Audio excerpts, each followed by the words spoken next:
Today, I'm going to show you the strategy that we will use in third grade to round numbers. I would like the students to use this strategy every time they round their numbers this year, and it will guarantee that they round their numbers correctly.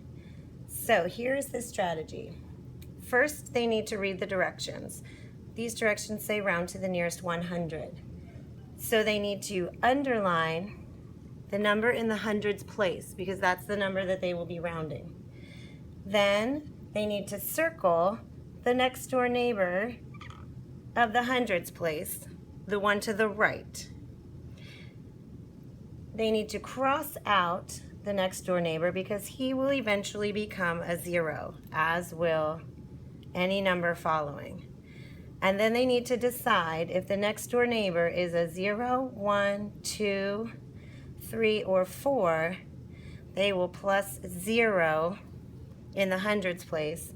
If the number is a 5, 6, 7, 8, or 9, they will plus 1 in the hundreds place. To make sure that they add correctly, they need to put the plus. In this case, we have a 2 as the neighbor, so we will plus 0. We need to make sure that the students plus 0 right above the number that they have underlined so that they don't add to any other number, any other digit in our number. And then we simply just add. 0 plus 4 is 4, and every number after becomes a 0. So 428 rounded to the nearest 100 is 400. If you look at 475 and we want to round that to the nearest 100, we underline the hundreds place, circle his neighbor, cross these off because they will become a 0.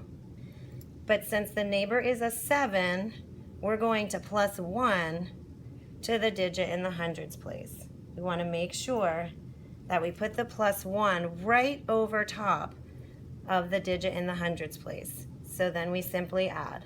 4 plus 1 is 5, and everything after becomes a 0.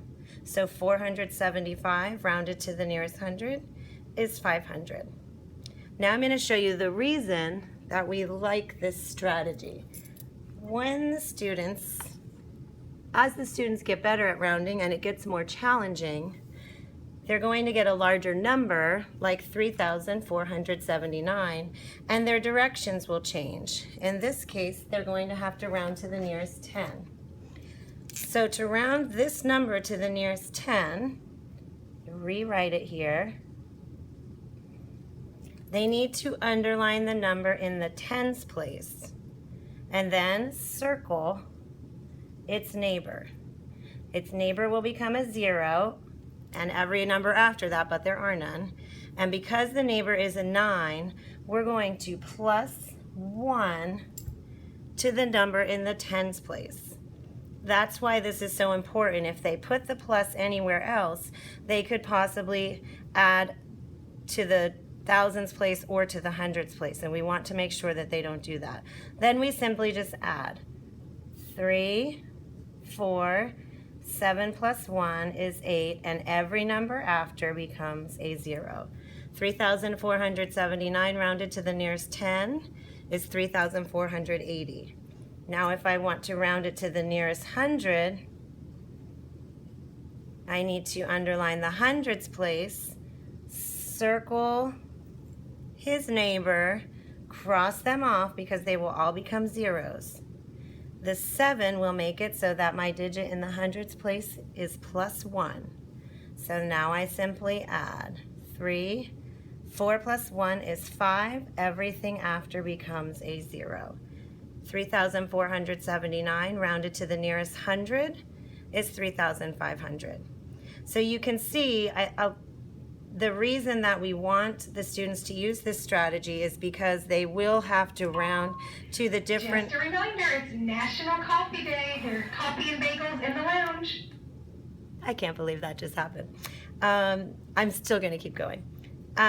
It's really important that they use this strategy because they will be rounding to different place values, and we want to make sure that they keep their numbers straight and lined up every time. So when the students come home with homework that is rounding, if you would have them use this strategy, it will be really helpful to them.